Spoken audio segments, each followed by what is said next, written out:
Somewhere between the tobacco fields of eastern Carolina and the Cape Fear River, there existed a plantation that local records deliberately obscured for over a century. Between 1839 and 1857, 11 men disappeared from its quarters without explanation. Authorities recorded nothing. Churches remained silent. And in 1856, something was born in that house that made wealthy collectors from 3 states travel in secret, carrying bags of gold coins they'd never acknowledge in their ledgers. The child's existence was documented in falsified birth records, backdated legal contracts, and encrypted letters between prominent families, all carefully hidden until a courthouse fire in 1923 accidentally exposed what an entire county had conspired to bury. Before we continue with the story of Hollowcrest Plantation and the Vance family legacy, I need you to do something for me. If you're fascinated by true historical mysteries that blur the line between documented fact and terrifying possibility, hit that subscribe button right now. And I want to know.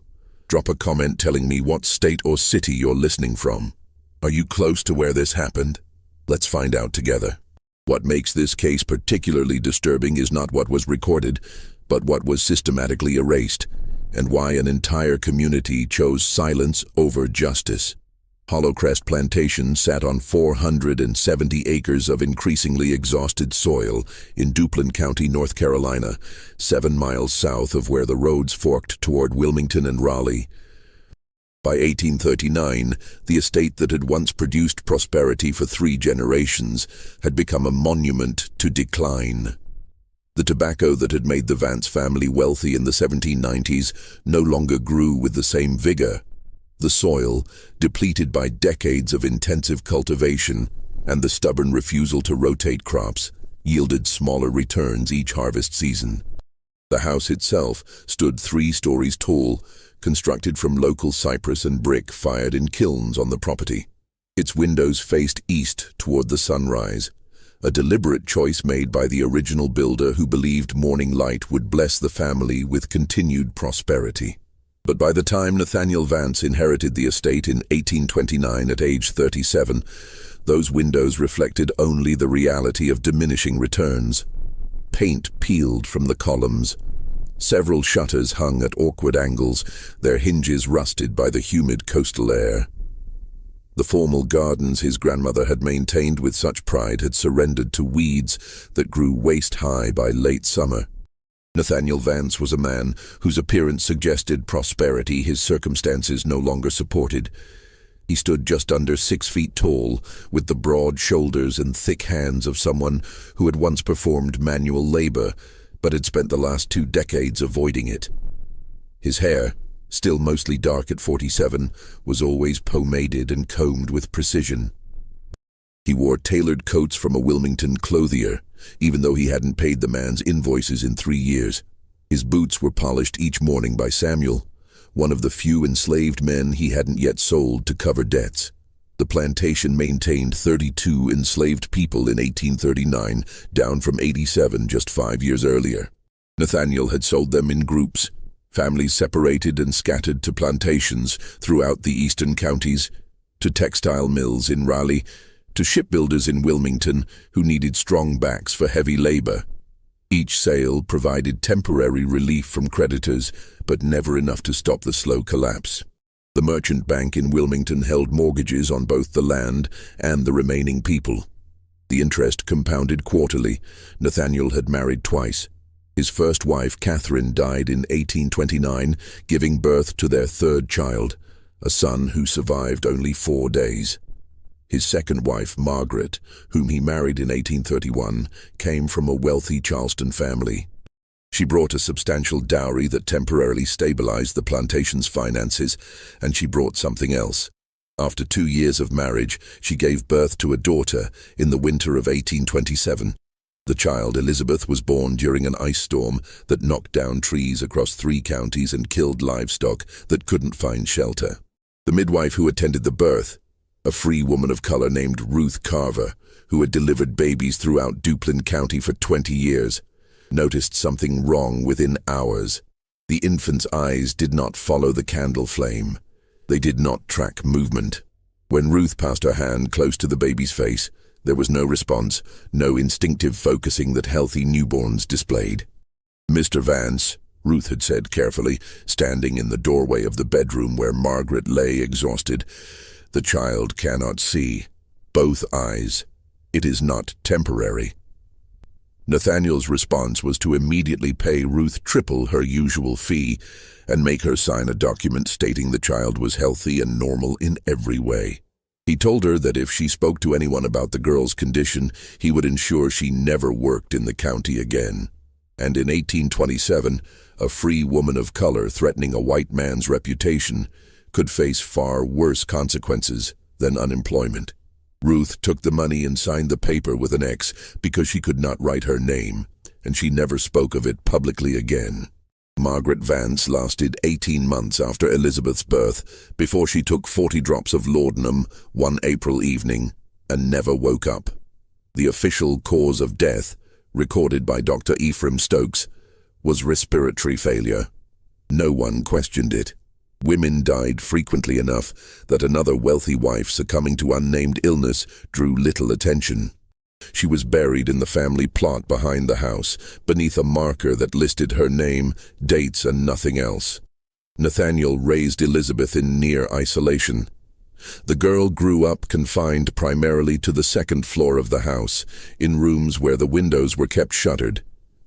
She learned to navigate by touch and sound, her small hands trailing along walls, her footsteps cautious on the wooden floors. A woman named Ada, one of the enslaved people who worked in the house, cared for Elizabeth during her early years. Ada taught the girl to count, to recognize voices, to understand the passage of time by the meals served and the temperature of the air coming through the shutters. By the time Elizabeth reached age 6, Nathaniel had decided she would not be educated beyond basic literacy. He hired no tutors. She learned to read through touch, her fingers exploring raised letters that Ada painstakingly carved into wooden blocks in secret, working by candlelight after finishing her daily tasks. The girl's world consisted of 14 rooms, one hallway, and a narrow set of stairs she descended only when summoned. The plantation's financial situation worsened year by year. Nathaniel tried various schemes to restore prosperity. He planted cotton one season, but the soil rejected it. He invested in a turpentine operation that failed when the trees produced insufficient resin. He attempted to breed horses, but disease killed 7 of his 12 animals in a single summer. By 1838, he had sold nearly everything of value except the land itself and the people who worked it. He stopped attending church in 1837 after the minister, Reverend Thomas Gaines, suggested from the pulpit that prosperity reflected God's favor, and that financial ruin often indicated moral failings requiring examination and repentance. Nathaniel walked out in the middle of the sermon and never returned, though he continued paying his annual tithe, late and in diminishing amounts, to maintain appearances. The isolation of Hollowcrest increased as neighbors stopped visiting. Partly this was due to Nathaniel's deteriorating temperament and his tendency to dominate conversations with elaborate explanations for why his failures were never his fault. Bad luck, poor weather, dishonest business partners, incompetent workers. But the isolation also stemmed from quiet rumors about the locked second floor, about a child some people had heard crying but never seen, about why Margaret had really taken so much laudanum that spring evening. By early 1839, when Elizabeth was approaching her teenage years, Nathaniel spent long hours in his study reviewing account books that contained nothing but debt. The merchant bank in Wilmington had begun foreclosure proceedings. He had perhaps 18 months before they would seize everything: the house, the land, the people, every remaining possession. His daughter, blind and unmarriageable by the standards of their society, represented nothing but continued expense. She would inherit nothing because there would be nothing to inherit. It was during one of these long evenings, reviewing documents and drinking whiskey that burned his throat, that Nathaniel discovered something in his late father's papers: a legal precedent a case from 1791 involving a dispute over inheritance and property classifications. The case hinged on a technical interpretation of North Carolina law regarding children born to enslaved mothers versus children born to free women, and the specific circumstances under which a child might be legally reclassified based on parentage documentation. The details were complex, full of legal language that Nathaniel had to read 3 times before he understood the implications. But once he grasped it, an idea formed that was so monstrous, so calculated, that it would have seemed impossible if not for the desperate mathematics of debt that surrounded him. His daughter Elizabeth was free and white by birth, but if she were to bear a child, and if that child's paternity could be documented in a specific way, and if certain legal papers were filed in a particular sequence, then that child might be classified not as his grandchild, but as property of the estate, valuable property. The kind that wealthy collectors throughout the South would pay extraordinary sums to acquire. In the society of antebellum North Carolina, there existed a hidden market for enslaved people with specific characteristics. Light-skinned children, particularly those with documented European ancestry, commanded premium prices. They were purchased as house servants, as status symbols, as evidence of their owner's wealth and taste. The more unusual the circumstances of their birth, the higher the price. And a child born to a blind white woman with carefully documented mixed parentage, such a child would be extraordinary enough to attract buyers willing to pay in gold rather than promissory notes. Nathaniel sat in his study until dawn, working through the legal mechanics. He would need to document everything correctly. He would need physicians who would sign the right papers. He would need witnesses who could be trusted to remember only what they were told to remember. He would need to select the men carefully, choosing for traits that would make the eventual child valuable. And he would need time, several years, to execute the plan before the bank foreclosed. The first light of morning came through the study windows, illuminating dust motes in the air and the scatter of legal documents across his desk. Nathaniel Vance made his decision. He would save his estate through the one asset everyone believed was worthless. His blind daughter on the second floor, who had no idea her father's desperation was about to transform her future in ways she could never have imagined. The moral calculus of slavery had already taught men like Nathaniel to see human beings as property, to value them as commodities, to calculate their worth in dollars and cents. What he planned was simply an extension of that logic, applied to his own bloodline. It was monstrous, yes, but in a society built on monstrous foundations, it was also, by the twisted reasoning of the time, legal. Technically legal.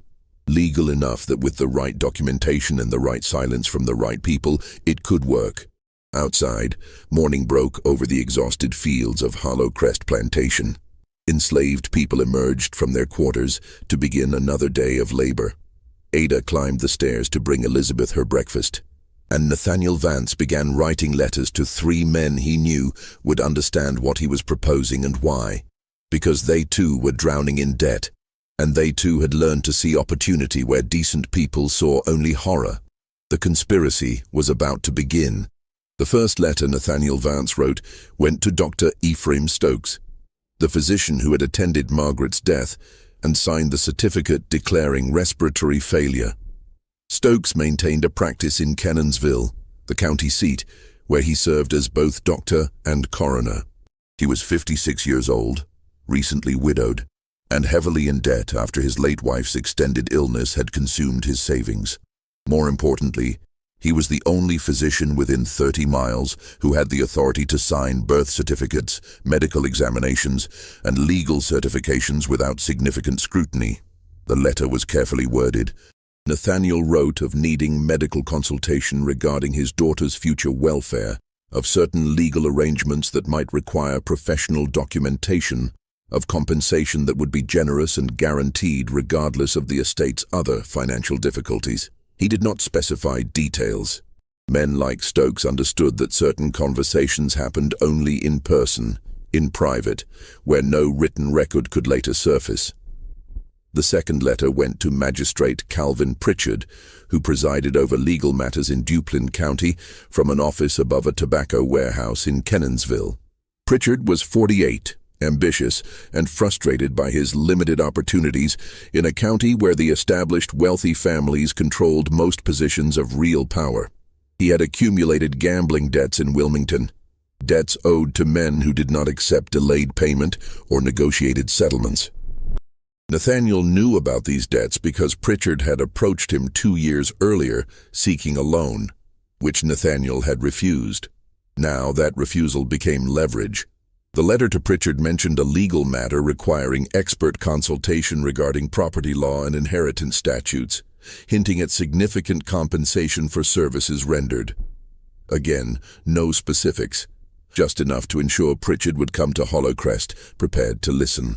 The third letter went to Thomas Harrington, who operated a brokerage in Wilmington specializing in the sale of enslaved people. Harrington had connections throughout the South, to plantation owners in Louisiana who wanted light-skinned house servants, to wealthy merchants in Charleston who collected exotic acquisitions, to private buyers who paid premium prices for people who met specific criteria. Harrington worked on commission, taking 20% of each sale, and he had never been particular about the circumstances that brought people into his inventory. Nathaniel had sold enslaved people through Harrington before. The man was discreet, efficient, and motivated entirely by profit. This letter was more direct. Nathaniel wrote that he expected to have available within approximately 2 years a unique acquisition that would attract serious collectors. He provided no details about what made this acquisition unique, only that interested buyers should be cultivated in advance and that the eventual sale would be extremely profitable for all parties involved. All 3 men responded within 2 weeks. Dr. Stokes arrived first, riding up to Hollowcrest on a humid afternoon in late March 1839. Nathaniel received him in the study, doors closed, windows shuttered despite the warmth. The conversation lasted 3 hours.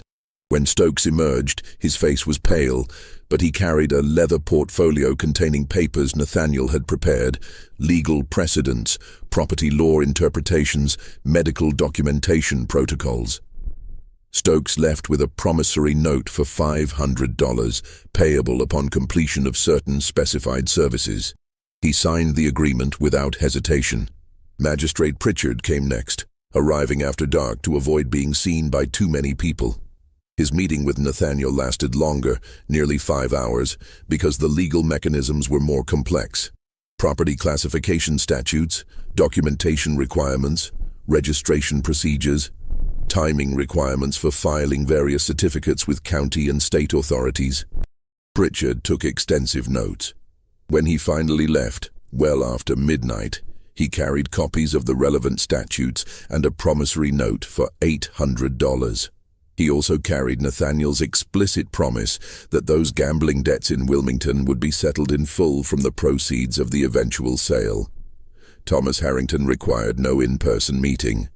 His response letter, written in the careful code language of his profession, indicated he understood exactly what was being proposed.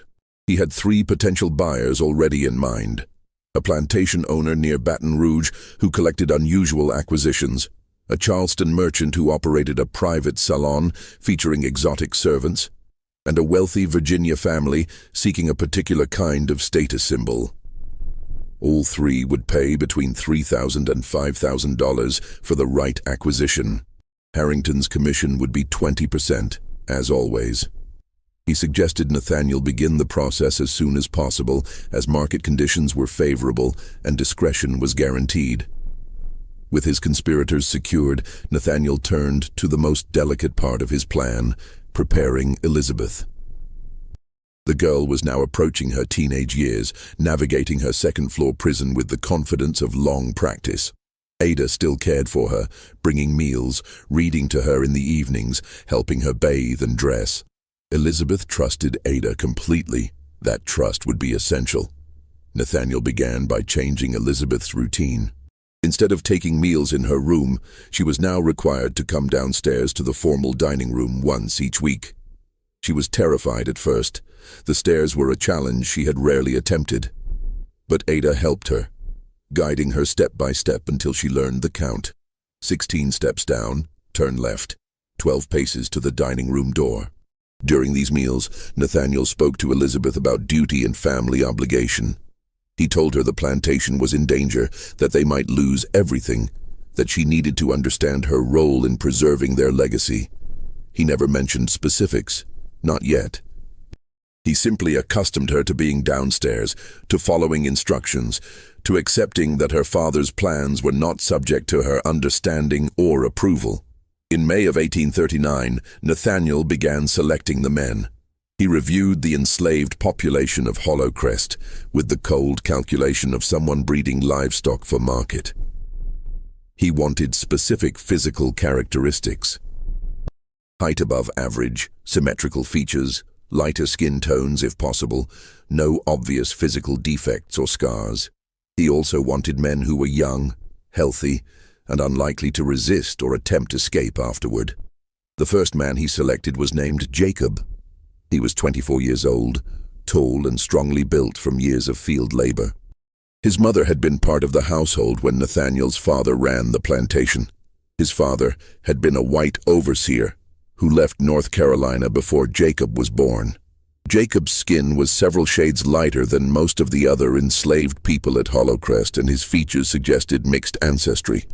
He could read and write, forbidden skills that Ada had secretly taught him years earlier, and he worked as the head of one of the field crews. Nathaniel moved Jacob from the field quarters to a small room in the main house's ground floor, ostensibly to train him as a house servant. Jacob was suspicious immediately. Such promotions were rare and usually preceded sale to another estate. But he had no choice except to obey. Refusing would mean immediate punishment and likely sale anyway. The second man selected was Daniel, 19 years old, shorter than Jacob but quick and intelligent. He worked in the stables, managing the few remaining horses and the 2 mules that pulled the tobacco wagon. Daniel's mother had come from Virginia, sold south when her previous owner died. His father, according to plantation records, was unknown, but his light eyes and straight hair suggested European ancestry somewhere in his bloodline. The third was Isaac, 22, who worked primarily in the carpentry shop repairing tools and buildings. He had a gift for working with his hands, creating tight joints and smooth surfaces that held for years. He was quiet, observant, and careful.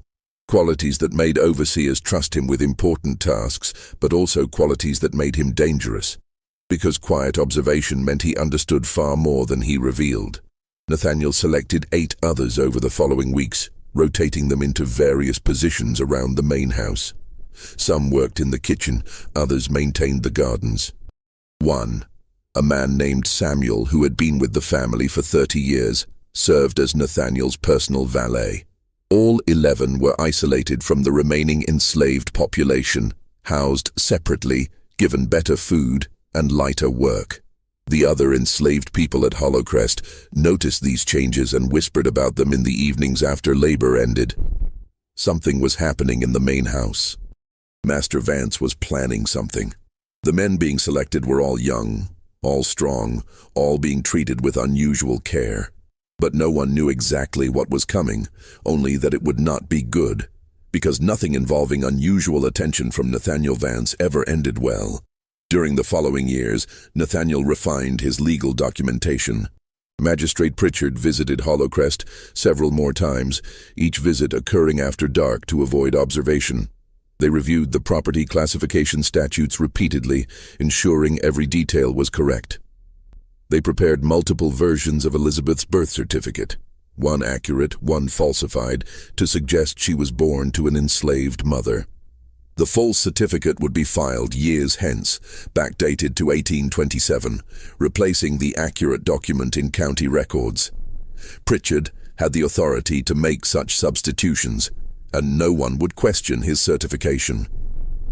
Dr. Stokes continued his periodic examinations of Elizabeth, documenting her physical development with clinical detachment. Nathaniel informed him that the plan would begin when Elizabeth reached full maturity, which by the standards and understanding of their time meant her late teenage years, when she would be physically capable of bearing children safely. Elizabeth knew none of this.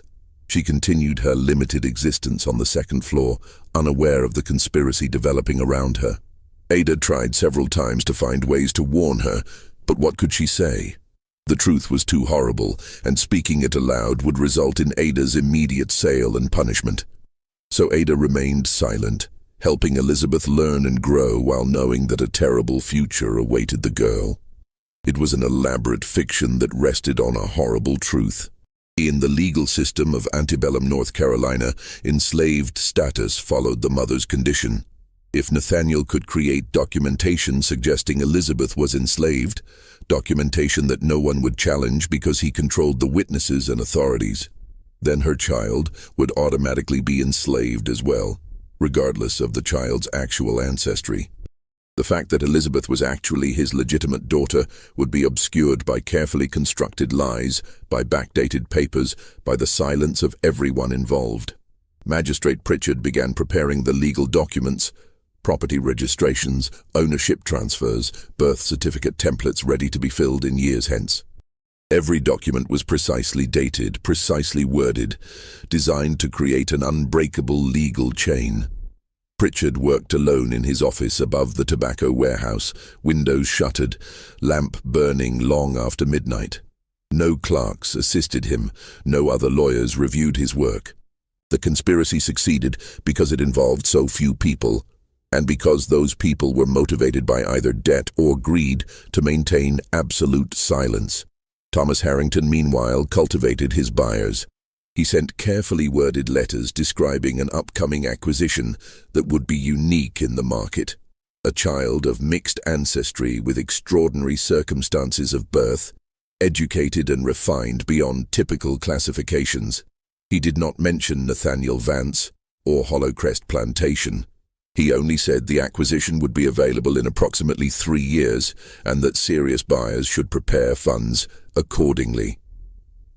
2 of his 3 contacted buyers responded with strong interest and requests to be notified the moment the acquisition became available. Back at Hollowcrest, the 11 selected men continued their new routines, still unaware of exactly what Nathaniel planned for them. They knew something was wrong.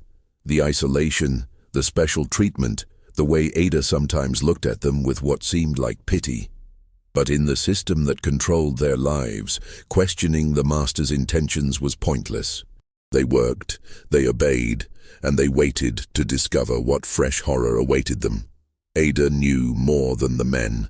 She understood, from fragments of conversation overheard, and from the way Nathaniel looked at Elizabeth during those weekly dinners, that something terrible was being prepared. She tried once to ask Nathaniel directly what he planned. He told her that if she interfered or spoke to anyone at all, about what happened in the house, he would sell her immediately to a turpentine camp where enslaved women typically survived less than 2 years. Ada was in her 40s. She had lived at Hollowcrest since she was young. The threat was sufficient to ensure her silence, though not her cooperation. She could not stop what was coming, but she privately vowed to help Elizabeth survive it, whatever it was. By late 1843, the architecture of Nathaniel's conspiracy was complete. The doctor was secured, the magistrate was prepared, the broker had buyers ready. The legal documentation existed in draft form, waiting only for specific dates and details to be filled in.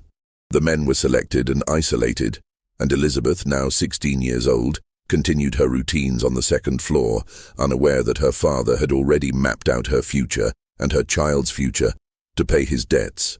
Elizabeth turned 18 in the winter of 1845. By the standards of antebellum North Carolina society, she was now of age, old enough to marry, old enough to bear children, old enough to be subject to her father's absolute authority over her future.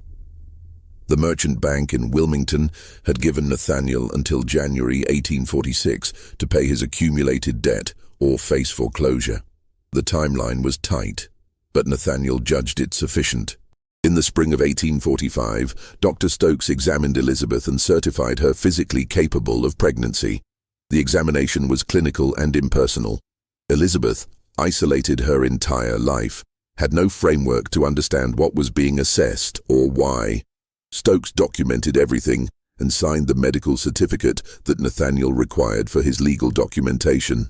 What happened over the following months at Hollowcrest was a systematic violation of human dignity that the legal framework of slavery made possible. Nathaniel executed his plan with cold precision. The 11 men, one after another, were brought into situations they could not refuse under threat of violence, sale, or death. Elizabeth, blind and isolated, had no power to resist her father's control. Ada, witness to everything, was powerless to intervene without facing her own destruction. The details of these months need not be explicit to convey their horror. What matters is understanding that this was not violence born of passion or rage. It was calculated exploitation, documented and planned, executed with the systematic efficiency of a business transaction. The men involved were victims as much as Elizabeth, forced into actions they would never have chosen, threatened with consequences they could not escape. By July of 1845, Dr. Stokes confirmed Elizabeth was pregnant. The plan moved to its next phase, maintaining the pregnancy, preparing for birth, and ensuring all legal documentation would be ready for the moment the child arrived. Elizabeth spent her pregnancy in the same second-floor rooms where she had spent her entire life. Ada cared for her, bringing meals the girl barely touched. Elizabeth's body changed in ways that terrified her, movements inside her that she didn't understand, physical discomfort she had no context to interpret. Ada tried to explain, tried to prepare her, but how do you prepare someone for giving birth to a child conceived in such circumstances? Nathaniel treated the pregnancy as a business matter. Dr. Stokes visited regularly to ensure everything progressed normally. Nathaniel corresponded with Thomas Harrington about potential buyers. Magistrate Pritchard finalized the legal documents that would classify the child as enslaved property from birth. The falsified documentation was elegant in its deception. Pritchard had created a complete backstory. Elizabeth was actually the daughter of an enslaved woman named Sarah who had worked at Hollowcrest years ago. Nathaniel had adopted this child out of charity and raised her in the house because of her blindness. Documents backdated to 1827 supported this fiction. The real birth certificate for Elizabeth was removed from county records and replaced with the falsified version. Now, legally, Elizabeth herself was enslaved, which meant her child would be born into slavery automatically, regardless of paternity. In November of 1845, something occurred that threatened to expose the conspiracy. Reverend Thomas Gaines, the minister Nathaniel had stopped attending years earlier, decided to visit Hollowcrest to check on his wayward parishioner. Nathaniel had not been to church in 8 years. The Reverend arrived unannounced on a cold afternoon. They discussed theology and community matters in the parlor. Then Gaines mentioned he had heard rumors that Nathaniel's daughter was unwell and asked if he might visit her to offer prayer and comfort. Nathaniel's mind raced. Elizabeth was now visibly pregnant. If Gaines saw her, questions would arise that could not be satisfactorily answered. "My daughter is resting," Nathaniel said carefully. "She has been ill, and the doctor has ordered complete quiet. Perhaps another time, Reverend." Gaines, sensing something amiss, pressed gently. But Nathaniel remained firm. The Reverend left troubled but took no immediate action. In a society where men controlled their households absolutely, and interference in family matters was considered inappropriate, Gaines's discomfort was insufficient to trigger investigation. Winter arrived. Elizabeth's pregnancy entered its final weeks. Dr. Stokes prepared for the delivery with the same clinical detachment he had shown throughout. On March 4, 1846, after a difficult labor that lasted nearly 20 hours, Elizabeth gave birth to a son. The child was healthy, with features that clearly showed mixed ancestry, European and African in roughly equal measure. The infant was exactly what Nathaniel had calculated, valuable. Elizabeth, exhausted beyond measure, asked in a broken voice if she could hold her baby. Nathaniel refused. The child was taken immediately for documentation. Ada, standing nearby, felt something inside her break permanently, watching a mother denied her newborn child. Dr. Stokes carried the infant downstairs to the study, where Magistrate Pritchard was waiting with documents already prepared. The birth certificate was filled out. Child born to Sarah, enslaved woman, deceased. Father unknown. Born March 4, 1846, property of Nathaniel Vance. Pritchard signed and affixed his official seal. Stokes added his signature as attending physician. The fiction was now legal fact. The child was given the name Thomas, no surname, as enslaved people typically had none. He was placed with a wet nurse, an enslaved woman named Rebecca, who had recently given birth herself. Elizabeth, recovering upstairs, could sometimes hear the infant crying, but was never permitted near him. Nathaniel immediately contacted Thomas Harrington. The bidding began at $3,000 and quickly rose. By the end of March, the price had reached $4,700, more than enough to satisfy the merchant bank and save Hollowcrest from foreclosure. The buyer who paid the highest price was Charles Rutledge, a plantation owner from outside Baton Rouge, Louisiana. He was 46 years old, wealthy from sugar production, and known among certain circles for collecting unusual human acquisitions for his household. His plantation employed over 200 enslaved people, and among them were several dozen who served as display pieces rather than field laborers. Rutledge had a particular interest in children who could be raised from infancy to be completely dependent on him.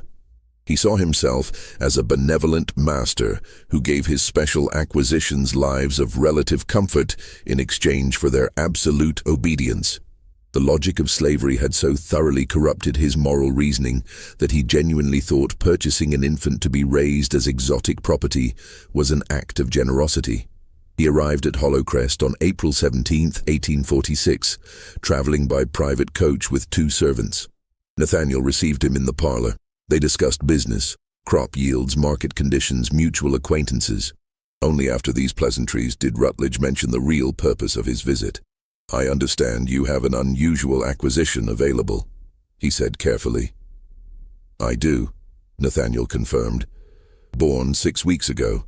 Healthy, strong, good temperament. The circumstances of his birth make him particularly valuable." Nathaniel led Rutledge to see the child. Thomas lay in his crib, wrapped in clean blankets. Rutledge examined him with the detachment of someone evaluating livestock. He noted the skin tone, the features, the general health. He asked about feeding patterns, sleep habits, any signs of illness. "The birth certificate indicates the mother is deceased," Rutledge said.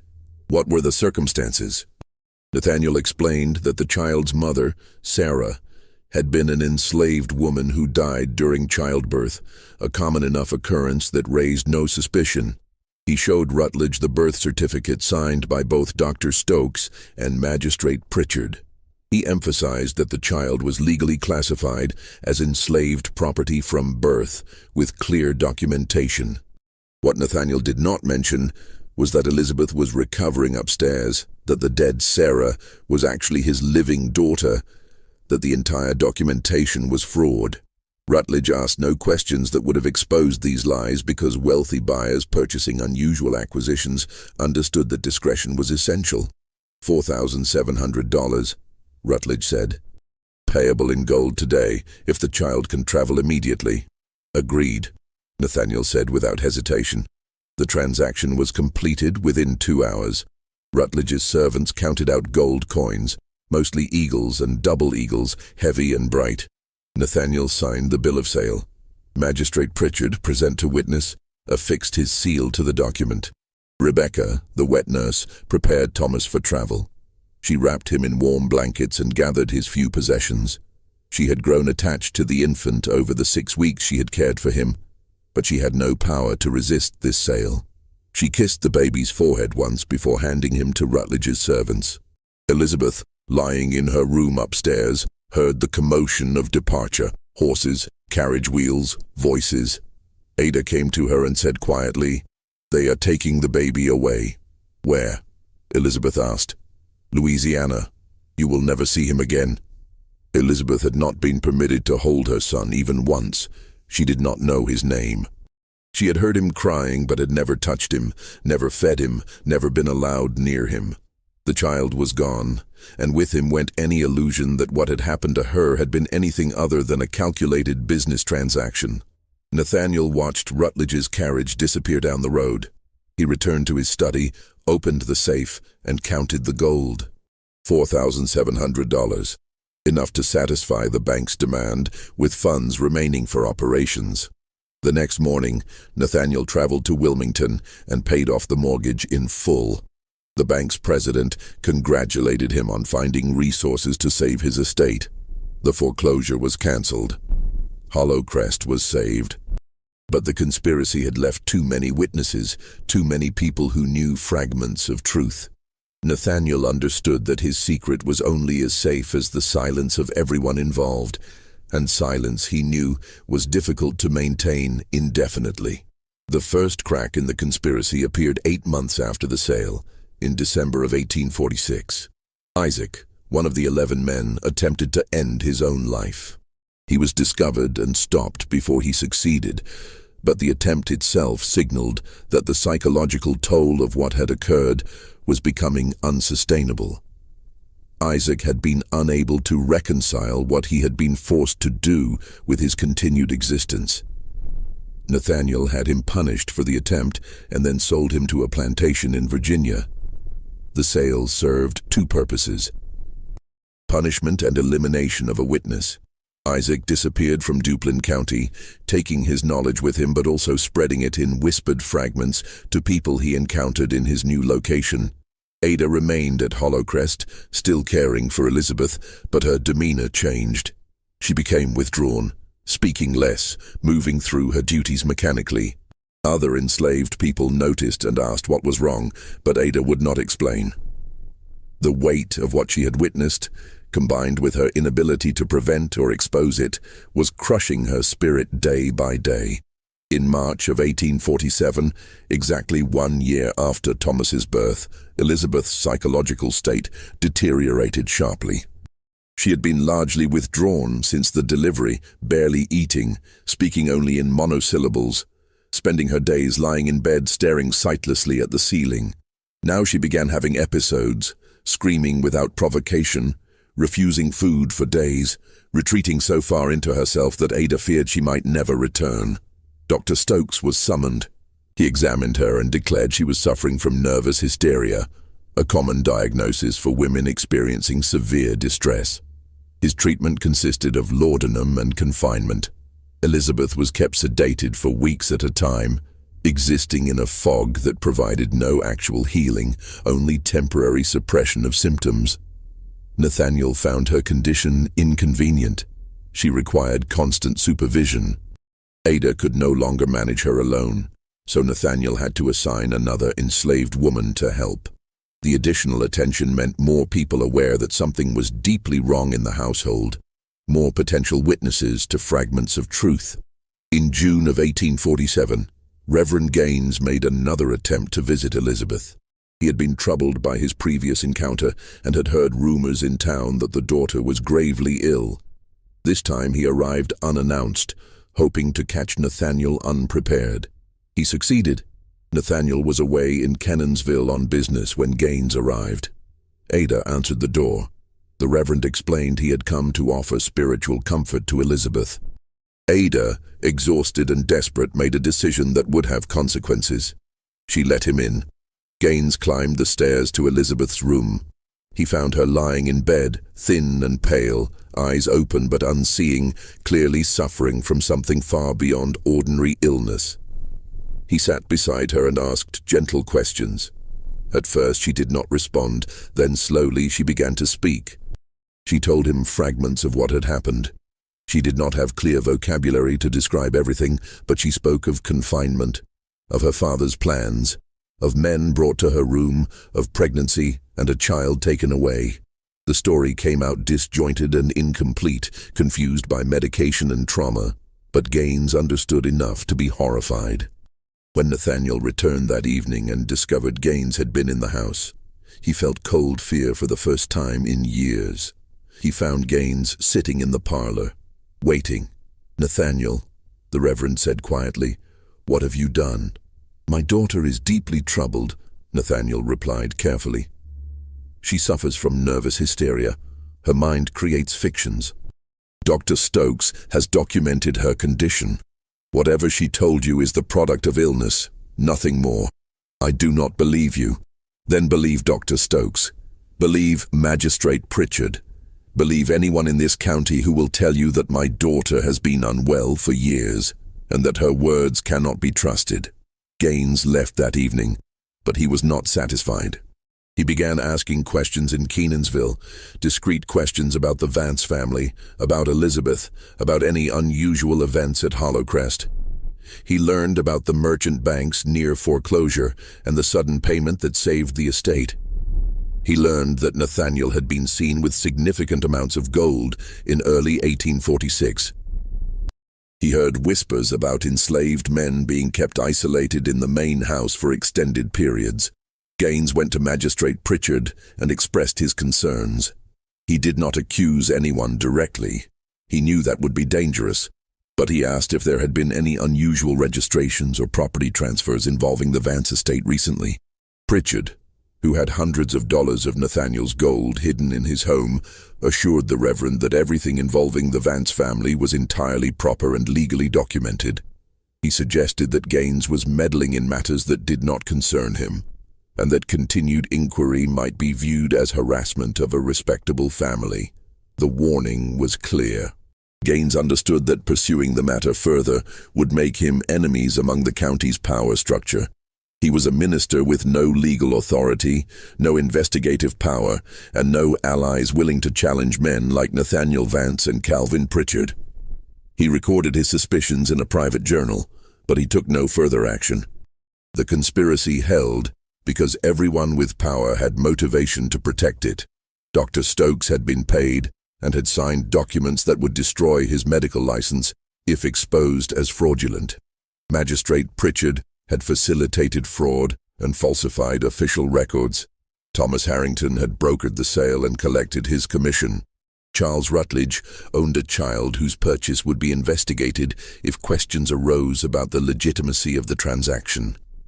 And Nathaniel needed the entire structure to remain hidden to preserve his estate and avoid prosecution. The enslaved people who knew fragments of truth had no voice. They could not testify against white men in court. Their word would never be believed over the documented statements of physicians and magistrates. They could whisper among themselves, but those whispers stayed within their own community, never reaching ears that might act on the information. Years passed. Elizabeth remained confined to her room, medicated and broken. Ada grew old caring for her, carrying the burden of witnessing horror she could not expose. The 11 men were gradually sold away, scattered to other plantations where their knowledge became disconnected from context. By 1850, Hollowcrest had stabilized financially. The tobacco fields produced modest yields. Nathaniel maintained a small enslaved population and kept expenses low. He never remarried. He attended church occasionally, maintaining social connections necessary for business. He appeared to be exactly what he claimed, a widower managing a struggling estate, caring for an invalid daughter, doing his best under difficult circumstances. The truth remained buried in falsified documents, in sealed records, in the silence of conspirators, and the powerlessness of victims. Thomas grew up in Louisiana, never knowing his real mother, never knowing the circumstances of his birth, forever classified as property despite being the grandson of a wealthy plantation owner. Just when we thought we'd seen the depths of this horror, the true scale of the conspiracy would only become clear decades later, when an accident would expose what an entire county had worked so hard to hide. If this story is giving you chills, and you want to know how this secret was finally revealed, make sure you're subscribed so you don't miss the conclusion. Hit that like button to support content that uncovers the darkest corners of American history, and share this with someone who needs to understand that the real monsters often wear respectable faces. Let's discover together what happens when the truth refuses to stay buried. The truth might have stayed buried forever, if not for a fire that destroyed the Duplin County Courthouse in Kenansville on October 14, 1923, 77 years after Thomas's birth. The fire started in a storage room where old records were kept in wooden filing cabinets. It spread rapidly, consuming most of the building before firefighters could contain it. Much of the county's historical documentation was destroyed. During the cleanup and recovery effort, workers sorting through water-damaged and partially burned documents discovered something strange. 2 birth certificates for the same person, both dated 1827, both claiming to document the birth of Elizabeth Vance. One certificate listed her parents as Nathaniel and Margaret Vance. The other listed her mother as Sarah, enslaved woman, deceased, and her father as unknown. The discovery made no sense. Why would 2 contradictory certificates exist for the same person? A local historian, Harold Jensen, became interested in the mystery. He began researching the Vance family, pulling together property records, bills of sale, tax documents, any surviving information about Hollow Crest Plantation. Jensen discovered the bill of sale from 1846, documenting the transfer of an infant named Thomas from Nathaniel Vance to Charles Rutledge of Louisiana. The birth certificate for this infant listed his mother as Sarah, enslaved woman, deceased, the same name that appeared on the false birth certificate for Elizabeth Vance. As Jensen dug deeper, he found more inconsistencies. Medical records signed by Dr. Ephraim Stokes that seemed to document the same person under different names and classifications. Property registrations filed by Magistrate Calvin Pritchard that contained suspicious timing and unusual legal language. Letters between Nathaniel Vance and Thomas Harrington discussing an acquisition in terms that suggested something beyond a normal transaction. Jensen published his findings in the Duplin County Historical Quarterly in 1924 under the title The Vance Family Mystery: Evidence of Documentary Fraud in Antebellum Property Records. His article carefully avoided making explicit accusations. He could not prove what had actually happened, only that the documents contained contradictions suggesting deliberate falsification. The article attracted attention from other historians and researchers. Some dismissed Jensen's work as overinterpretation of damaged documents.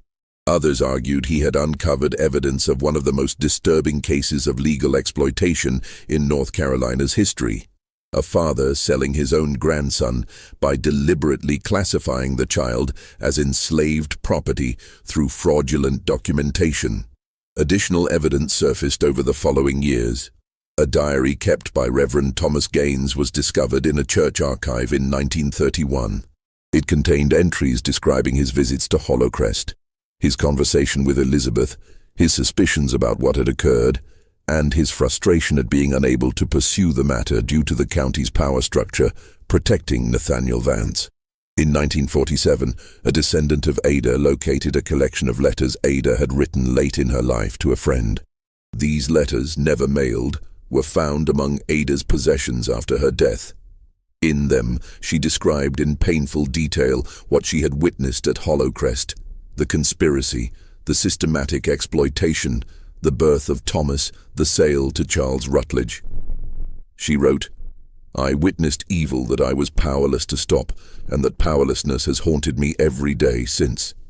That child was born innocent into a system that made him property, and his own grandfather sold him for gold."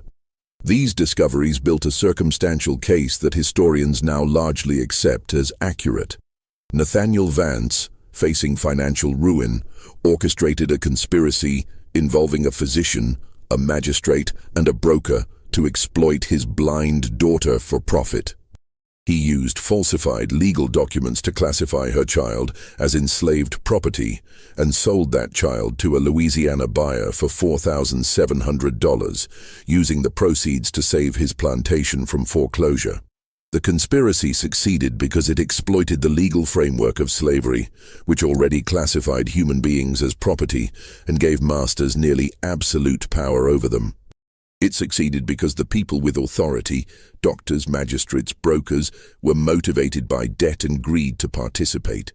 And it succeeded because the victims had no voice in a society that systematically denied them legal standing, credibility, and power. Elizabeth Vance died on November 3, 1863, at age 36. having spent the last 17 years of her life confined to her room at Hollowcrest, heavily medicated and psychologically destroyed.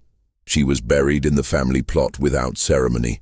The official cause of death was listed as respiratory illness, but Ada's letters suggest Elizabeth simply stopped eating and drinking, choosing release over continued suffering.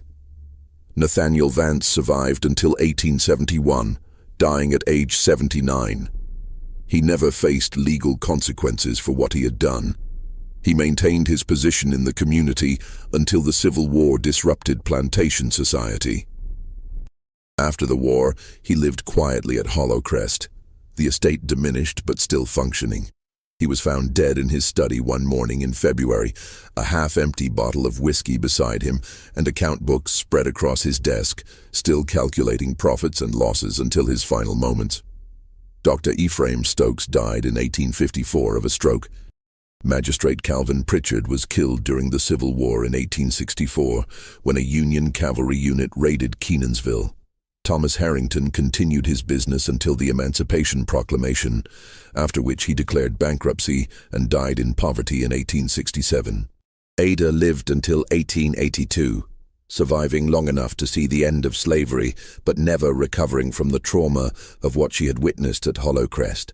Her letters suggest she viewed her long life as punishment rather than blessing, forced to live with memories she could never escape and knowledge she had been powerless to act upon. Of the 11 men involved in the conspiracy as victims, records suggest 9 were sold to other plantations between 1846 and 1852. One remained at Hollowcrest until the Civil War, when he fled north and was never seen again. Isaac, who attempted to end his life and was sold to Virginia, died there in 1851 under circumstances recorded only as accident. Whether it was truly an accident or another attempt that succeeded, no one knows. Charles Rutledge, the Louisiana buyer, continued operating his plantation until 1863, when Union forces seized it during the war. The fate of Thomas, the child he purchased in 1846, is unknown. No records exist describing what happened to him after childhood. He may have escaped during the chaos of the Civil War. He may have died young, as many enslaved children did. He may have lived a long life, eventually gaining freedom, never knowing the truth about his birth or the circumstances that made him property instead of heir. Hollowcrest Plantation still exists, though in ruins. The main house collapsed in the 1950s, leaving only the brick foundation and parts of the first-floor walls. The land is privately owned, used for timber farming. Local preservation groups have occasionally discussed documenting the site's history, but the darkness of what occurred there makes it difficult to commemorate. The story of what happened at Hollowcrest between 1839 and 1846 represents one of the most disturbing documented cases of how the legal framework of slavery could be manipulated to commit atrocities that were technically legal within their historical context. It demonstrates how systems of oppression, once established, can be exploited in ways that follow logically from the fundamental premise that human beings can be property. It also reveals the profound powerlessness of victims within such systems. Elizabeth, blind and isolated, with no legal standing to resist her father. The 11 enslaved men, forced into actions they would never have chosen, under threat of death or sale. Ada, witnessing everything but unable to speak or act without facing destruction herself. And Thomas, born into slavery because his grandfather's desperation and the law's definitions intersected to deny him the freedom his ancestry should have guaranteed. What do you think of this story? Do you believe everything was revealed? Or do you think there are still secrets buried in Duplin County's soil? The documents discovered in 1923 opened a window into this horror. But how many similar cases remain completely hidden?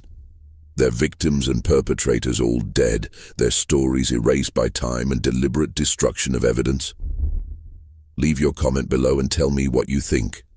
If you found this historical investigation compelling and disturbing, subscribe to our channel, hit that notification bell so you never miss another deep dive into America's darkest secrets, and share this video with someone who needs to understand that horror is not always supernatural, Sometimes the real monsters are human, and the real terror comes from systems that allow them to operate with impunity.